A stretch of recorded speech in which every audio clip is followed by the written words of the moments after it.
আসসালামু আলাইকুম। আজকে আমি চলে এলাম নতুন একটি রেসিপি নিয়ে। আজকে আমি খাস্তা খাস্তা নিমকি বানিয়ে দেখাবো। এই নিমকিটা কিন্তু বানানোর পর কৌটোতে ভরে 2 সপ্তাহ রাখা যায়। পুরো একদম খাস্তা হয় কিন্তু।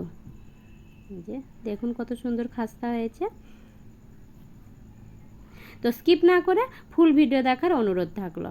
তো নিমকি বানানোর জন্য আমি প্রথমে 3 কাপ পরিমাণ ময়দা নিয়ে নেব। এরপর নিয়ে নিলাম আমি 1 চামচ পরিমাণ কালো জিরা। কালো জিরাটা একটু বেশি দিতে হবে নিমকিতে, কেন কি নিমকিতে কালো জিরা দিলে তাহলে খেতে ভালো লাগে। আর পরিমাণ মতো লবণ দিলাম আর সামান্য চিনি দিলাম। চিনি দিলে টেস্টটা একটু ভালো আসে। এবার আমি ভালো করে একটু মাখিয়ে নেব। আর দিয়ে দিলাম তেল। তেল আমি পুরো হাফ কাপ নিইনি, 1/3 কাপ তেল নিয়েছি। আর দিয়ে দিলাম 1 চামচ ঘি। আপনারা না চাইলে ঘিও নাও দিতে পারেন, স্কিপ করে যেতে পারেন ঘিটা। দিয়ে এবার আমি ভালো করে ময়ান দিয়ে দেবো হাত দিয়ে মেখে মেখে। ওই যে এইভাবে এভাবে ময়ান দিয়ে দেবো। তারপর এইরকম করে যদি এই যে এইরকম যদি হয়ে যায় তাহলে বোঝা যাবে ভালো করে ময়ান হয়ে গেছে। এবার আমি রেখে দেবো 10 মিনিটস মতো ঢাকিয়ে রেখে দেবো। এবার আমি কম কম জল দিয়ে আমি মাখিয়ে নেব, একটা ডো বানিয়ে নেব। খুব বেশি সফটও হবে না আর খুব বেশি টাইটও হবে না।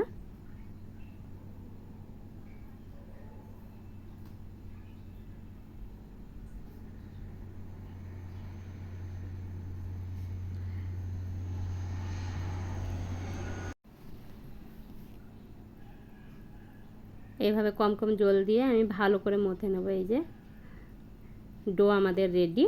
এই যে এইরকম ডো হয়েছে। এবার আমি ঢাকিয়ে কিছু সময় রেখে দেব, মিনিমাম 10 মিনিটস রাখতে হবে। যে কিছু সময় পর ঢাকনা খুলে এইরকম হয়েছে। এবার আমি লেচিগুলো কেটে নেব এক এক করে। আমার রেসিপি আপনাদের ভালো লেগে থাকলে আপনারা লাইক কমেন্ট অবশ্যই করবেন। কমেন্ট করবেন, তাহলে আমি পরের ভিডিওগুলো বানাতে উৎসাহ পাবো। আর ভালো লাগলে বন্ধুদের সাথে অবশ্যই শেয়ার করবেন। আরও নতুন নতুন ভিডিও পাওয়ার জন্য সাবস্ক্রাইব করে চ্যানেলটার পাশে থেকে যাবেন।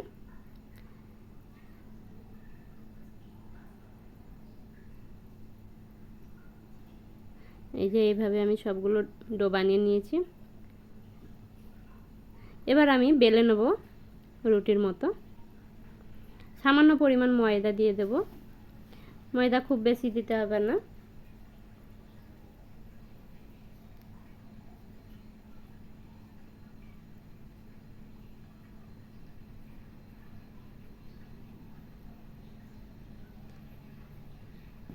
এবার বেলে নেব। খুব মোটাও হবে না আর পাতলাও হবে না।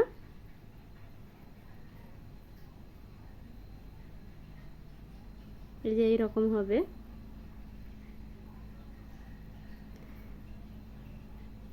এবার আমি একটা গ্লাস দিয়ে কেটে নেব। এটা একটু ছোট ছোট নিমকিটা বানাবো, এই জন্য আমি এইরকম ছোট ছোট করেই লেচি কাটছি।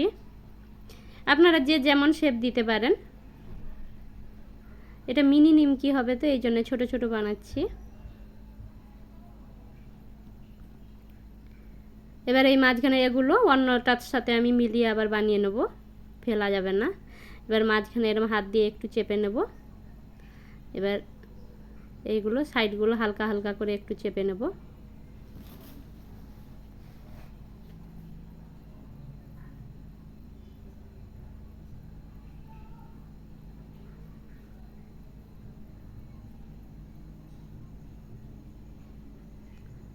এবার আপনারা চাইলে এরকম চামচ দিয়ে করে নিতে পারেন।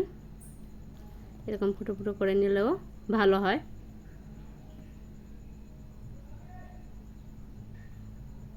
এবার আমি কড়াই বসিয়ে দিয়েছি গ্যাস জ্বালিয়ে, আর দিয়ে দিলাম তেল।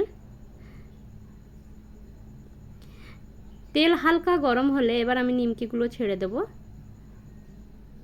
এটাতে যত বেশি তেল দেওয়া হবে, ডুবো তেলে ভাজা হলে নিমকিটা ভালো হয়।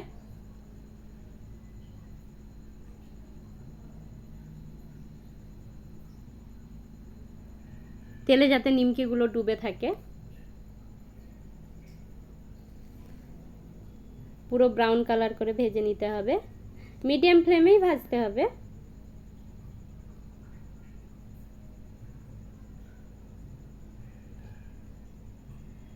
এরকম করে ভেজে রাখলে অনেক দিন পর্যন্ত কৌটোতে ভরে রাখলে থাকে।